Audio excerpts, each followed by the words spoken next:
सर्दियों में जोड़ों का दर्द बढ़ गया। क्यों बढ़ जाता है? क्या हल है? ग़िज़ा कौन सी बेहतर है? एक मुकम्मल मालूमाती वीडियो।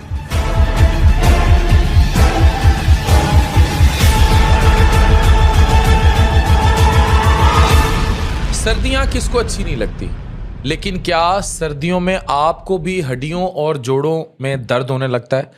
या अगर आप जोड़ों के दर्द का शिकार है, उम्र के किसी हिस्से में भी हैं, स्पेशली ओल्ड एज या ओबीस खवातीन यानी मोटापे का शिकार खवातीन, मेडिकली ये मौसम है जिसमें जॉइंट पेन ओवरऑल आपकी बढ़ जाती है, यानी जोड़ों की दर्दें, खासकर गोडों में दर्दें, कमर में दर्द और एकदम डबल हो जाता है। आखिर क्यों? आज साइंस समझते हैं। कोल्ड वेदर यानी सर्दी is equal to instant joint stiffness. सर्दियां डॉक्टर साहब मेरे जोड़ अकड़ गए। सर्दी लगते ही घुटने दर्द होते हैं, कमर अकड़ जाती है, चलना मुश्किल हो जाता है। असल में होता क्या है? साइनोवियल फ्लूइड जम जाता है। अब ये क्या है, ये देखें और समझें। साइनोवियल फ्लूइड नॉर्मली एक स्मूथ तेल की तरह की लुब्रिकेशन होती है जोड़ों के दरमियान, लेकिन ठंड में ये थोड़ी सी रिलेटिवली थिक हो जाती है और जेली जैसी हो जाती है।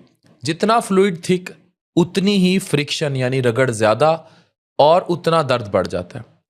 ठंड ब्लड वेसल्स को तंग करती है, स्पेशली आपकी पेरिफ्रीज की, जिससे सर्कुलेशन स्लो होता है। मसल्स और लिगामेंट्स टाइट हो जाते हैं, मूवमेंट रिस्ट्रिक्ट होती है। ये बहुत अहम वीडियो है, इसको ज़्यादा से ज़्यादा शेयर कीजिएगा, स्पेशली अपने वालिदैन के साथ जो इस एज ग्रुप में है। अच्छा, एक चीज़ होती है, उसे कहते हैं बैरोमेट्रिक प्रेशर। ये भी लो होता है, जिसे जॉइंट लाइनिंग में हल्की सी स्वेलिंग आ जाती है। ये आर्थराइटिस के जो मरीज़ हैं उनके लिए ख़ास तौर पर पेनफुल होता है, जैसे बूढ़ी औरतें हैं, विटामिन डी की कमी है या ओवरऑल ओस्टियो आर्थराइटिस है, तो ये समझें। बहुत से लोग सर्दी में कहते हैं ठंड लगी और पुराना दर्द जाग गया, और ये बिल्कुल साइंटिफिक रिएक्शन है। अच्छा, फिर विटामिन डी क्रैश कर जाता है। विंटर का यानी सर्दियों का सबसे डेंजरस साइलेंट अटैक, पाकिस्तान की लगभग 70% पॉपुलेशन पहली विटामिन डी डेफिशिएंट है। दिसंबर जनवरी में सनलाइट एक्सपोजर हाफ हो जाता है, दिन छोटे, फॉग हैवी, घर में ज़्यादा वक्त और यूवी पेनिट्रेशन कम हो जाती है, यानी अल्ट्रा वायलेट रेस कम हो जाती है। विटामिन डी गिरते ही muscle weak, joint irritable, nerve conduction slow और हड्डियां सेंसिटिव, बहुत ज़्यादा सेंसिटिव हो जाती हैं। विटामिन डी लो हो तो होगा क्या? मसल वीकनेस, जॉइंट पेन, थकान, इम्बैलेंस, चक्कर, इवन मूड स्विंग्स भी बढ़ जाते हैं। इस कम्बिनेशन की वजह से विंटर